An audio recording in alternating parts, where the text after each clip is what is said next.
Que las bendiciones de Dios puedan estar con ustedes como también lo suele estar conmigo. Un saludo cordial a la distancia para todos los que tenemos la oportunidad de interactuar por este medio. Deseando, de verdad deseando, que usted pueda compartir esta preciosa palabra con muchas otras personas más. Cuando usted entre y llegue a la web donde está esto, dele compartir por favor con otras personas para que el alcance pueda ser mucho más efectivo, a tantas personas se pueda. Compártalo con su familiar, con su amigo, con el hermano en Cristo y con cuantas personas usted pueda. Y no se lo agradece mi persona solamente, sino también Dios, quien es el dueño de esta preciosa palabra que quiero compartir con ustedes en este momento. El tema de esta ocasión se titula La segunda venida de Cristo. En un anterior tema había hablado también respecto al punto esencial y trascendental como lo es el juicio final, y estaré hablando en el futuro también de otros temas que tienen que ver con estos aspectos escatológicos. No obstante, la segunda venida de Cristo es un tema esencialmente tomado y referenciado mucho en el Nuevo Testamento, y casi todos los autores hablaron también y reseñaron este tema tan importante por el cual todos nosotros hemos de estar preparados.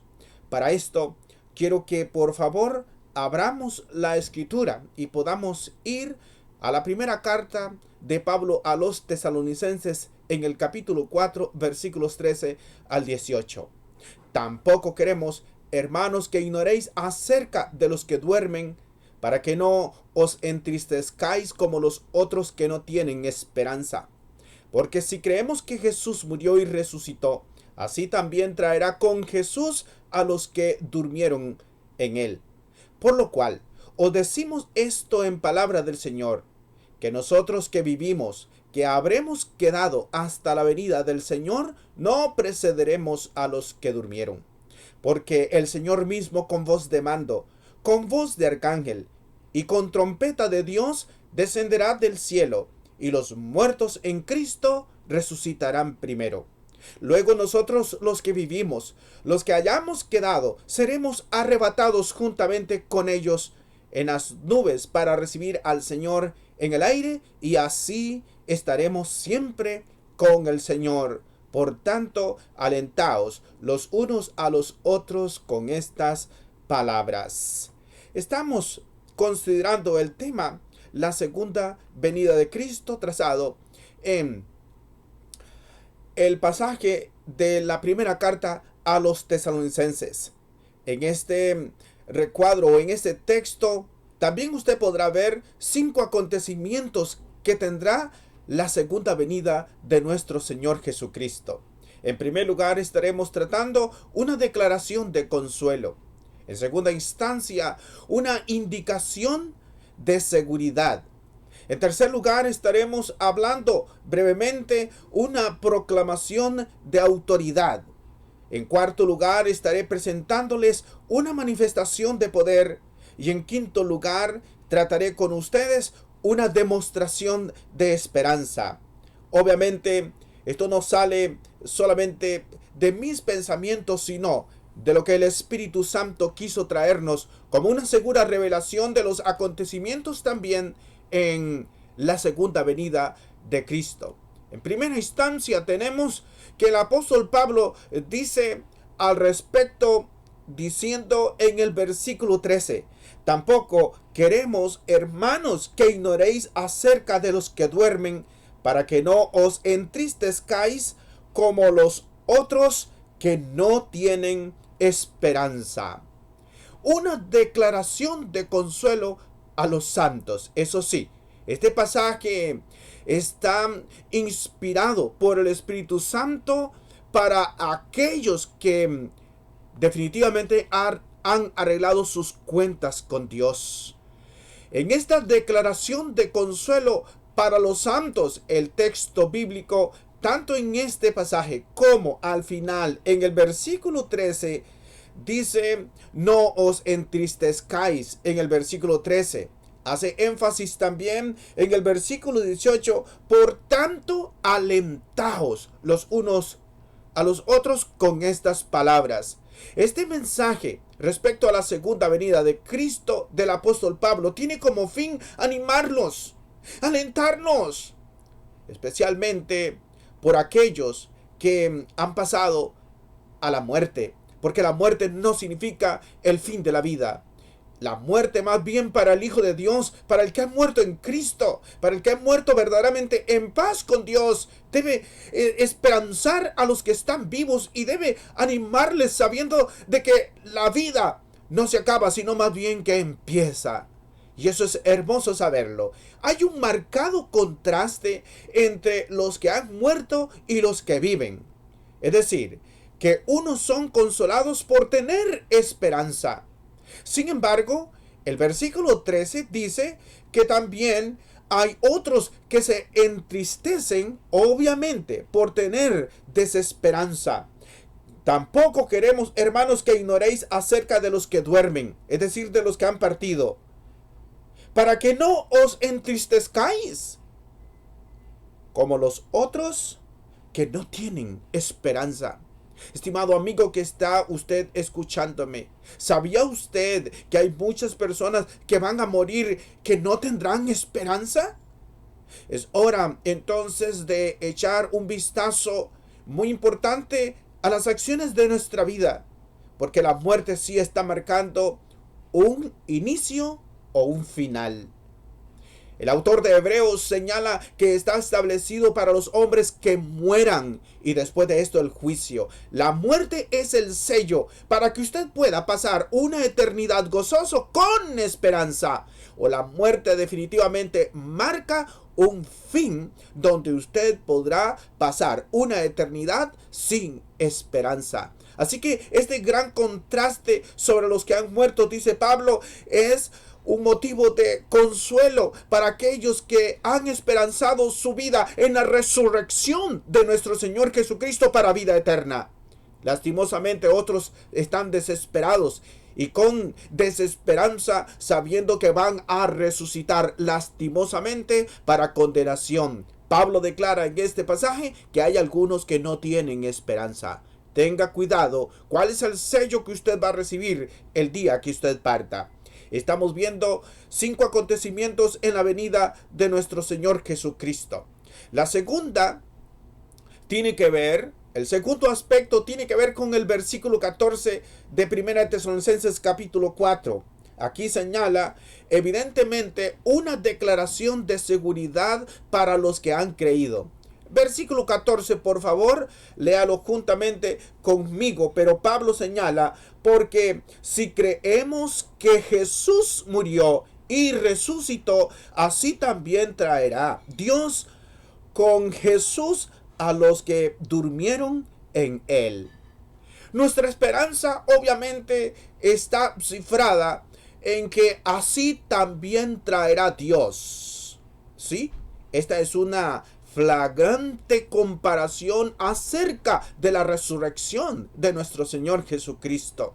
Es decir, que la seguridad de esta declaración con respecto a los que han creído y respecto a los que han creído no es solamente manifestar que tengo fe en Dios, en ninguna manera. Todo mundo puede creer en un Dios y no digo que esto esté malo, pero hay una enorme diferencia entre el creer y el obedecer. Hay muchos que creen en un Dios, pero no le obedecen. Por tanto, tristemente tampoco pueden aspirar a tener que el día de la resurrección pueda ser levantado para andar en vida eterna.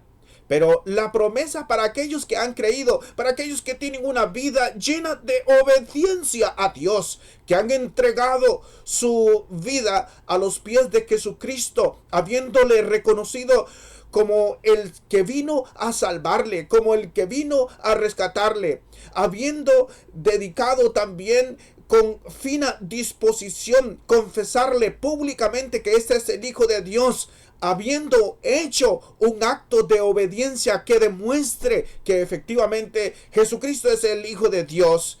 y habiendo creído en Él y arrepentido y bautizarse para el perdón de sus pecados, para tener una vida nueva en Cristo, dice que hay esperanza para él. El día de la resurrección, el poder que le resucitó a Jesús, también con ese mismo poder que le levantó de los muertos a Jesús, también le resucitará.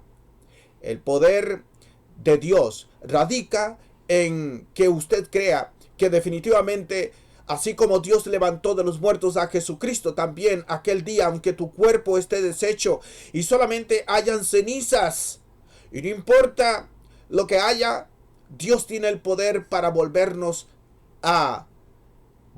al estado primigenio con el cual también nos hizo, y lo más maravilloso, para poder tener una vida eterna en Cristo Jesús. En tercer lugar, este pasaje nos enseña en el versículo 5, Primera de Tesalonicenses capítulo 4, versículo 15, dice: por lo cual os decimos esto en palabra del Señor, que nosotros que vivimos, que habremos quedado hasta la venida del Señor, no precederemos a los que durmieron. Una declaración de autoridad para todos. Y aquí no hay problema por si usted no ha creído o por si usted ha creído.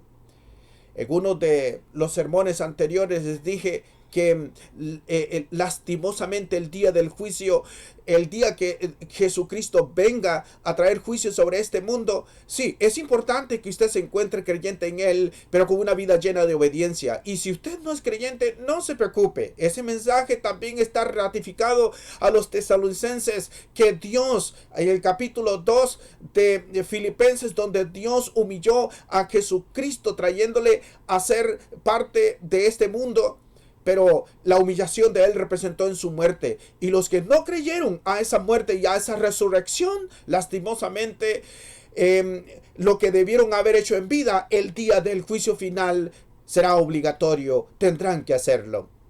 Pero sin embargo, en esta declaración que demuestra autoridad para todos, os decimos esto, dice Pablo, en palabra del Señor. Es decir, un privilegio para todos los que han partido. Y esto se constituye, dice, en autoridad de Dios, porque es la palabra quien así lo ha revelado. Es decir, se ha constituido en un mandamiento. Os decimos esto en palabra del Señor. ¿Y qué está indicando el apóstol Pablo aquí? Os decimos esto en palabra del Señor.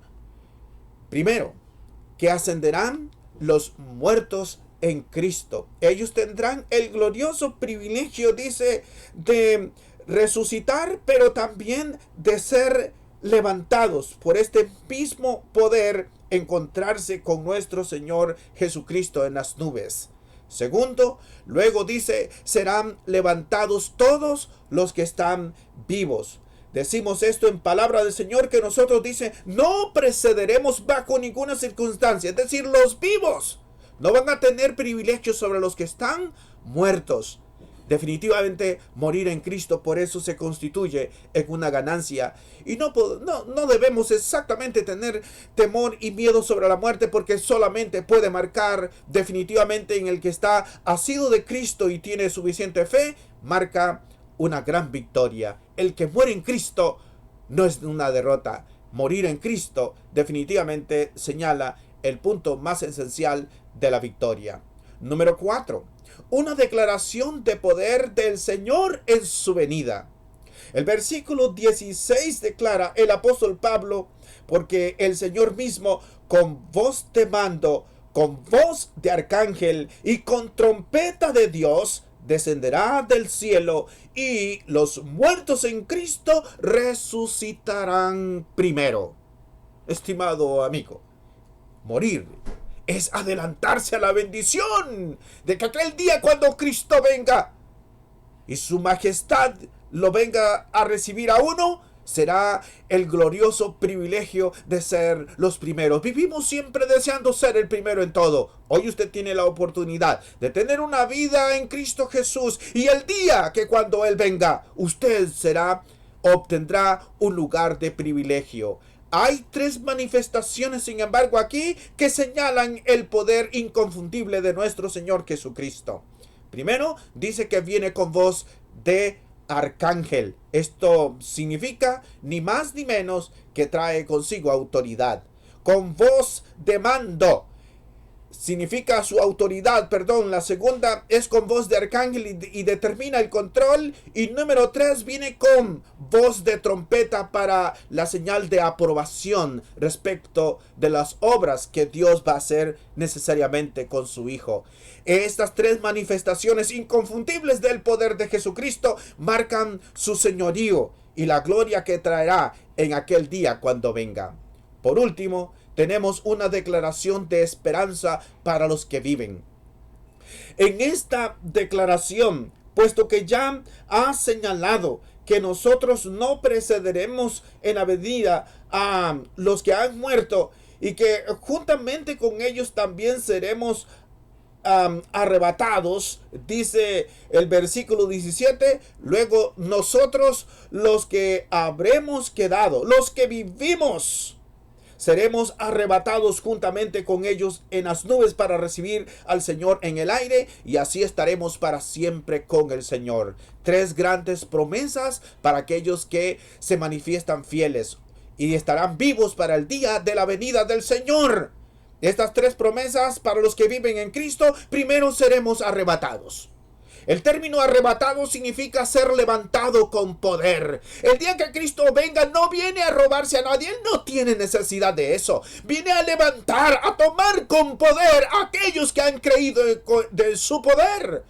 A levantar con poder a los muertos y a levantar también con el mismo poder a los vivos.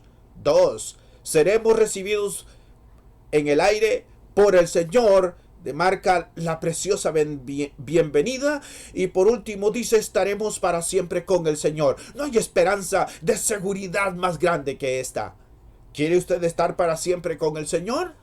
Bueno, espérelo. Ame la venida de Cristo.